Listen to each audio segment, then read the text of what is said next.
Joining me here on set is constitutional lawyer Bruce Fine. So a lot to get through here, Bruce. Want to get your take on what I asked Hendrik. U.S. has this deadline to file for a formal, or to put forth a formal extradition request.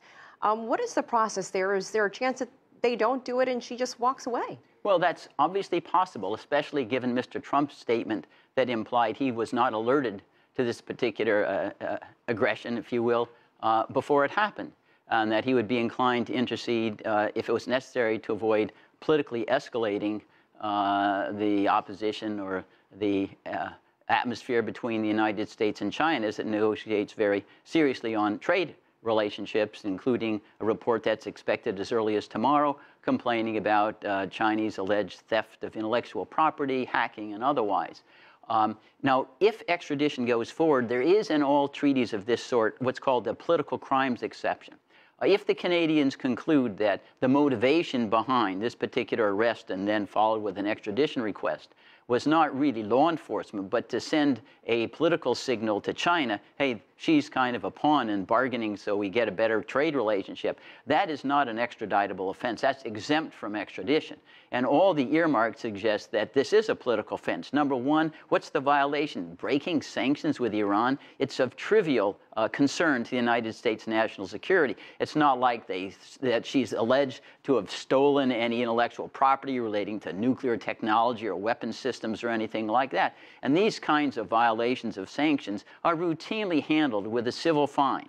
Hundreds of millions of dollars occasionally. U.S. banks have been involved regularly with money laundering to North Korea and to Iran. And Jamie Dimon, the head of huge banks, are not criminally prosecuted. So all of those irregularities suggest there is a political motivation behind this. And I fully expect that within the 60-day period, for whatever reason, the United States will not go forward. I believe, as we speak right now, American businessmen, the U.S. Chamber of Commerce is over at the White House saying, are you guys crazy?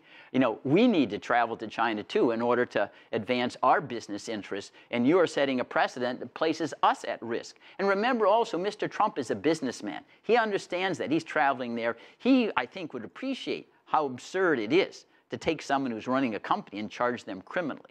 So he said, on the intervention, I'll do whatever's good for this country. I will do whatever's good for this country, I would do. So could he intervene? Yes. Legally, can he intervene and say, hey, we're not going to move forward on this extradition? Yes. Once he said that, it would take 3 seconds for this to stop. My suspicion is that John Bolton, the National Security Advisor, who's notorious for saying, I always negotiate with all sticks and no carrots, is the one, because he obviously is trying to, in my judgment, cause further estrangement between the United States and China, South China Sea, North Korea, nukes, stealing intellectual property. This is just another quiver in his arsenal that he's trying to undertake without alerting the president to advance his own agenda.